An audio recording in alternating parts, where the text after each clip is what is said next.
Kailangan na daw magpalit ng gobyerno. Hindi na daw kasi aandar itong gobyernong ito ni PBBM. Yan ang sinasabi natong si Chavez Singson. Palit na daw. Alis daw muna ang lahat ng politician.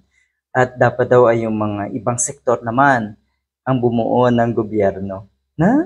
Talaga ba? Talaga ba? Kalokohan. Ang gusto nyo lang, si Sara Duterte ang ipalit nyo. Yan, hindi na daw aandar. Alis daw muna lahat ng politician. Yan po ang panawagan netong si Chavez Singson. Nanawagan din siya sa military, religious organization, mga negosyante. Sila ang magbuo ng bagong gobyerno, mga matitino muna, including religious organizations, sa military and police. Sila ang mamumuno muna. Bangag. Inakala ng marami kasi na meron talagang matinding pasabog etong si Chavez Singson kahapon dyan sa Club Filipino. Yun kasi ang binabalita, yun din ang pinapakalat ng mga DDS na lagot na daw si PBBM. Meron daw matinding pasasabugin etong si Chavez Singson. Wala naman pala. Mananawagan lang pala ang bruhildang ito. Mananawagan lang pala para kuno yung mga kabataan ay magprotesta, lumabas, hinikayat niya ang mga kabataan na mag-walkout sa kanilang mga klase at makiisa sa protesta. Meron tayong nabasa. Ito ay tungkol kay Chavez Singson. Ang sabi dito, etong mga ganito daw ay inciting to sedition. Bakit nga ba daw nag-iingay etong si Chavez? Dahil hindi daw siya napagbigyan ni PBBM.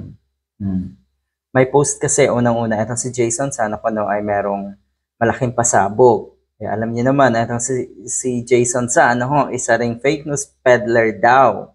So inabangan niya ng marami yung press conference na yan at kinover syempre ng SMNI. Nag-comment etong isang ito sa post na ito daw ay kasinungalingan. At yun nga, talaga namang wala. Wala naman talagang pasabog. Puro lang pala panghihikayat sa mga kabataan para nga sumali at mag-absent daw at sumama sa rally. Wala daw isang salita si PBBM. Galit siya kasi daw may kamag-anak daw siyang hinihinga ng pwesto sa PCSO. Kasama ito sa sinabi ni Chavez.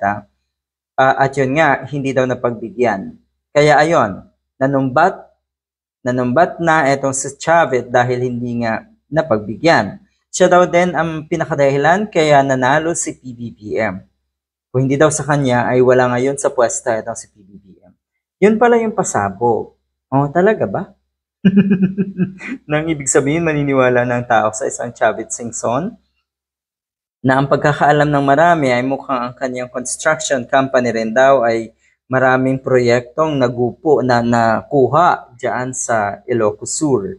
Ibig sabihin pala, pag nanalo daw, or ibig sabihin, ikaw pala ang nagpanalo kay PBBM dahil sa suporta mo. Tatang Chavez, ito ang sabihin ko sa iyo, nanalo si PBBM dahil siya po ay ibinuto daw ng maraming kababayan natin, hindi dahil sa iyo. Akala talaga ng marami, merong matinding pasabog na magiging mitsa para bumaba sa pwesto si PBBM. Wala naman pala. Sama ng loob pala ang binulalas na si Manong Chavez Singson.